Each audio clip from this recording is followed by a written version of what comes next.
Hi friends, my name's Jim McGill and this is my first how-to video in my car. So I thought I'd bring you just my idea of how to change it to body mounts. This is my 2014 F250. I got it used about a year ago, and within a couple months, maybe 5 months, 6 months, I started hearing the banging, and then it's just gotten incredibly worse over the time. I looked around the suspension and didn't see anything, and finally took it to my garage, my shop, and the guy told me it was the body mounts and it was a common repair. He didn't want to do it necessarily. He said he'd be better off done by a body shop.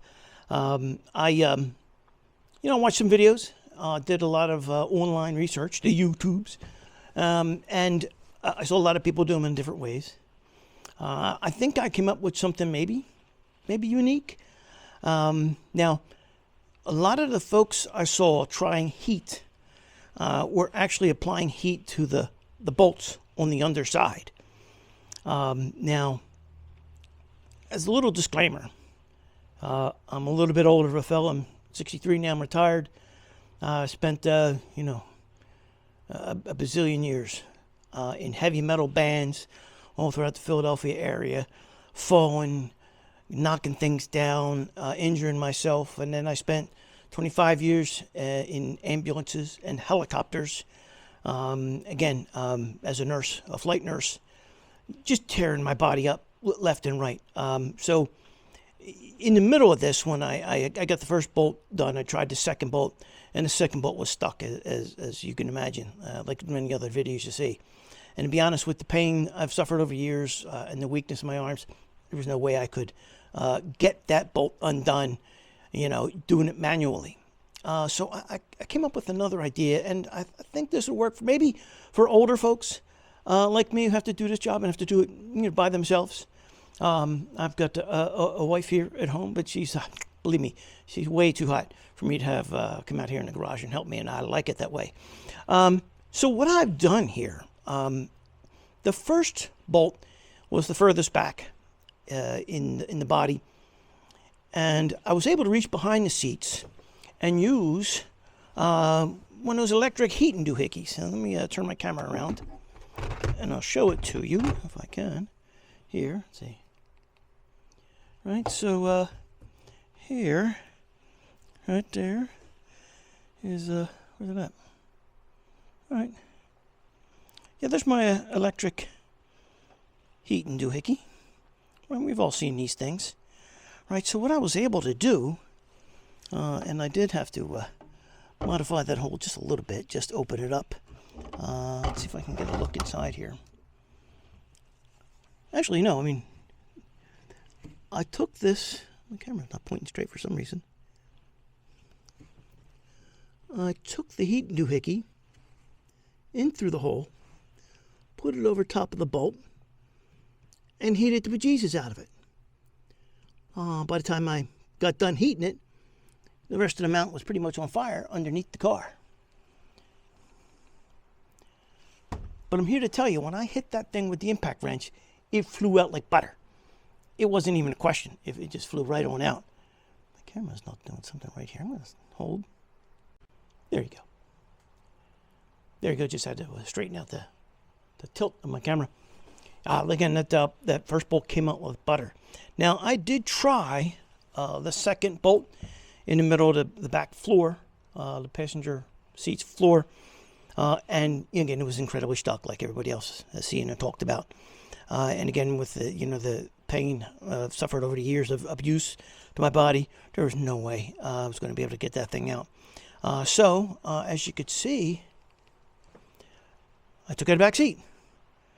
Right? I had to lift up the carpet to get to that access point for the middle bolt. Getting the back seat was not a big deal. But once you figured it out, let's see, there's 3 bolts down the bottom.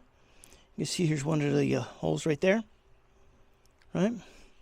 And then there's 3 studs here. It's kind of bright there with the hex head on top. Those are across that. And the seat came out. I did undo the seat belt things to get the carpet out.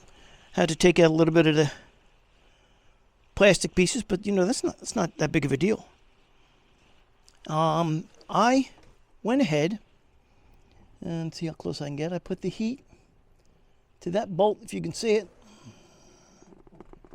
underneath there. Okay, I'm hoping you can see it. And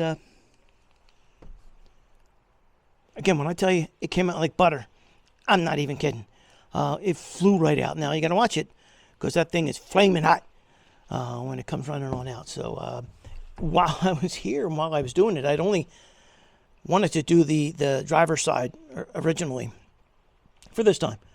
Planning on doing the other sides in the warmer weather. It's still February here in the Northeast. It's been cold. I have to run heat here in the garage just to be able to tolerate it. But the fact that those came out so easily, once I got the seat out, the carpet up, I'm telling you, you know, with the application heat to those bolts and the time it spent crawling under the floor, it literally flew right out once it hit the impact on it. So I'm going to take a little break right now. I'm going to go ahead and get up front, and maybe I'll show you this time me applying the heat to it and me climbing underneath and zipping out that bolt. Hopefully it works the way I'm planning on it. I think that's it for right now. Be back in a second. Okay, friends, just seconds for you guys, but just a little bit from me. I've got the front seat pulled back. I got the carpet pulled back, which for you folks is nothing. There's a little access panel I've opened up to get to the mount bolt. I've got my heater doohickey right here. Ooh. Let me find a place to plug it in. Hold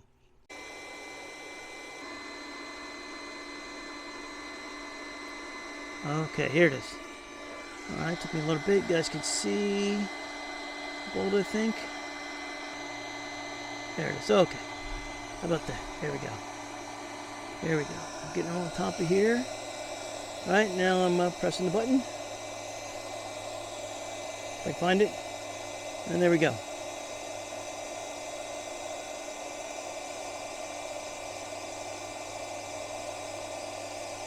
So you can see I've got the loop around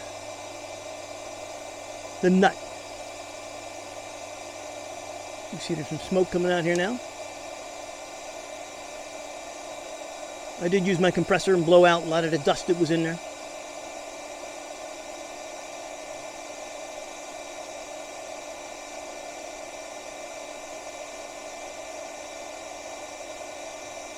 I'll pull you back a little bit here. Right.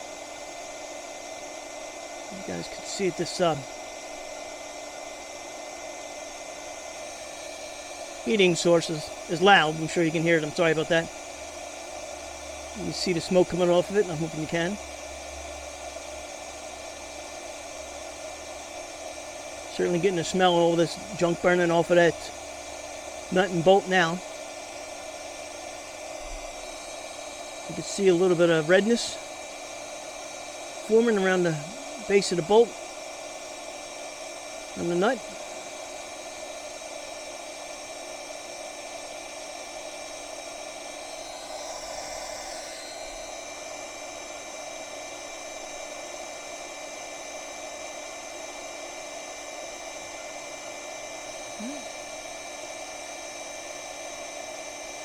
I'm trying to hold this device just off of the frame. I don't know if that makes a difference or not.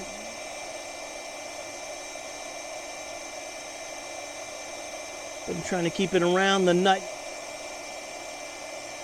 And if I move it up the bolt, let's see what happens. The stud.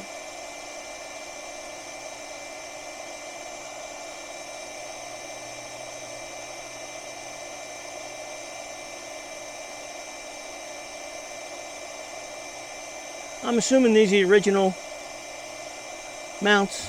This is 2014, it's now 2026. I'm just about to roll 200,000 miles on it, so they've been in there a while. All right. Let's go ahead and pull this out and we'll see if it works. All right. You can see, if you can see how that thing's glowing red. I'm trying to find myself a nice, safe place to put this thing down so I don't light anything on fire or trip over it. All right. There we go. Just gonna get it unplugged so it's out of my way. All right. Moment of truth, guys. All right. Let's see. I need my light. This is taking me a little bit longer because I'm videotaping it. Oh. Still don't think we have too much. It's not that much time where it would get too cool. Okay. Sorry. So let's see let's see if I can get this down here like this. Let's see, what are we looking at? There it is. All right. I'm going to try to do this.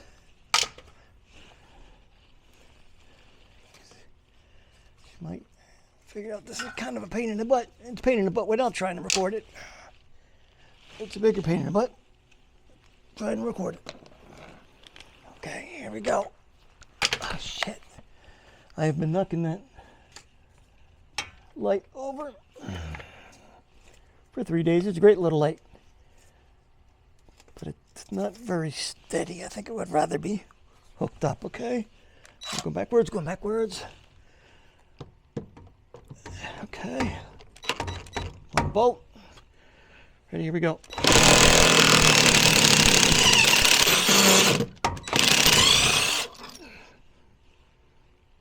There it is, guys. That came right out.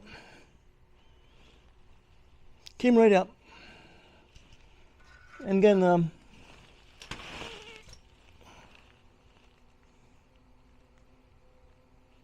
oof. Ah. So you see, that seems to be, from the videos that I watched, the hard part. You know, dudes laying on the ground or even up on lifts with the big, stupid pry bars open and going. Everybody keeps saying, "Oh no, don't use a power tool on it. You can't use a power tool on it." You saw it. That's my evidence. That's the fifth bolt that is slid right out once I heated it, like it was butter. Take it for what you want. Now again, before you guys start with the tappy and doing a little criticizing, remember, I'm an old guy. You know, I've been working on cars for longer than a lot of you have been alive. Used to be an old parts and tool catalog called J.C. Whitney. I remember making my first orders for J.C. Whitney back in 1976. Let me think, 1976. I was only 14. At that point, I had a 65 Plymouth Satellite, my own. My dad had it. It wasn't running, and he just gave it to me. He said, "Hey, go ahead and get it going, and when you turn 16, get your driver's license. There you go. There's your car." End up giving it over to a friend and getting something else when I turned 16. But there you go, guys.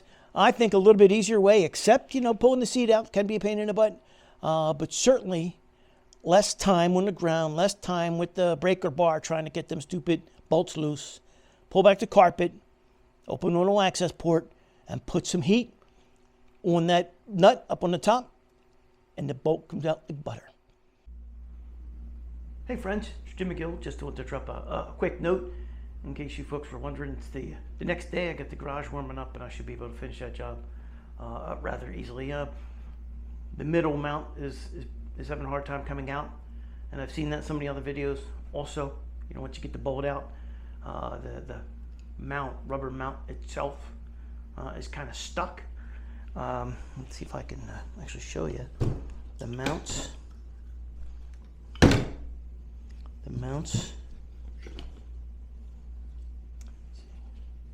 know if there's enough light here. Let's move over a little bit and I'll show you a little bit. Just what the heck I'm talking about. Right. So the mounts are in two pieces. This piece here is the bottom piece. This is the top, right? So this piece fits on top of the frame like this. This one comes up from underneath. The bulk is through the center up here. So what I believe is going on in my current situation, see this, where this bottom piece fits into the top. They are rusted together, fused together on the inside, outside and inside of that. So I'm needing to get in there somehow and develop some kind of force and separate those two. I believe what I'm going to try today, I'm going to go back on the inside. I should be able to punch through here and maybe grab a lip of that and bang it that way. Matter of fact, I think I'll go ahead and throw a bunch of BB blaster in there to get that off. But this is actually why I was making this short addendum to the video. With some of the videos I watched, people were discussing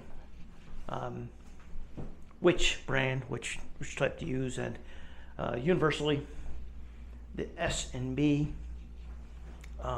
brand, I think they're silicone, were recommended the highest, at least on the ones I saw. And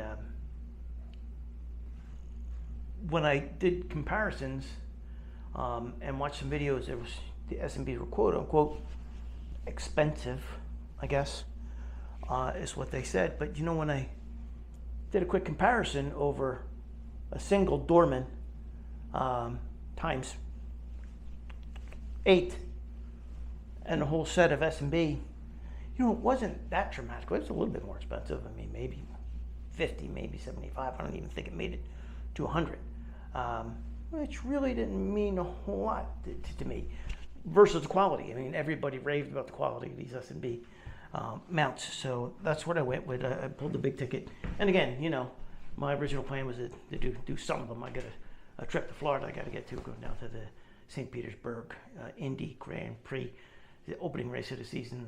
I'm there every year, and I got to get down there. I had a trick to fix the truck before I did the trip, because the banging was just insanely bad. So again, just a quick note to show you, I used S&B mounts, and you know, maybe some point later on the line I'll tell you how happy I am with them. Take care, guys. I keep coming back. I know. I just thought I'd show you a little bit. You know what? Let me turn this flamethrower off. It's one of the torpedo. What's it doing that? Oh, there it is.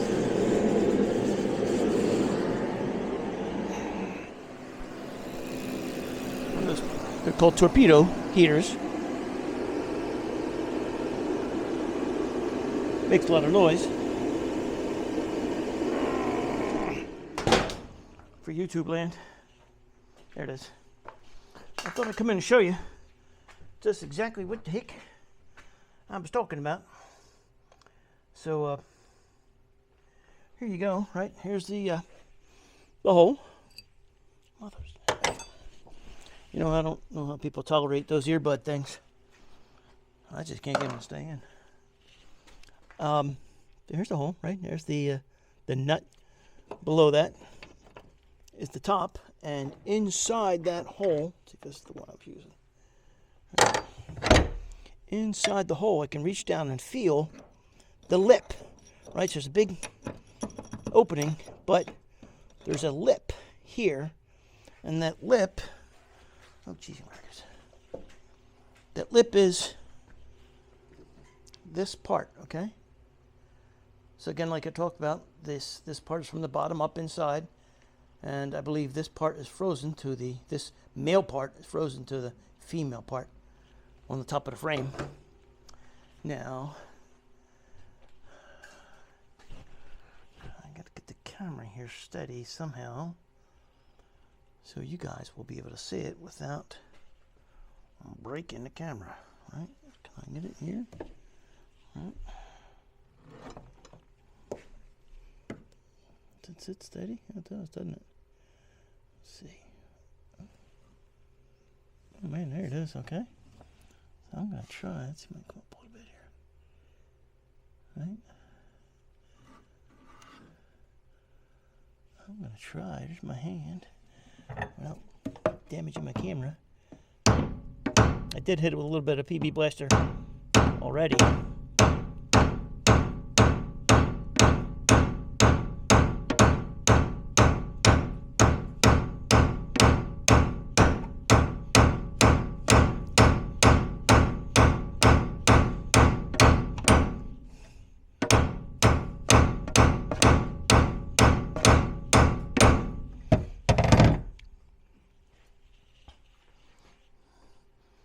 All right, well, you get the point. I think I'm going to need, I did put some PB Blaster in already. I think I'll go ahead and spray it a little bit more, maybe give it a little bit of time to soak in. I'm not quite sure how. Maybe from the bottom if I apply some heat to it on the bottom. I'll need to use the torch for that because that round thingy won't work. But I'm going to go ahead and play with it for a little bit.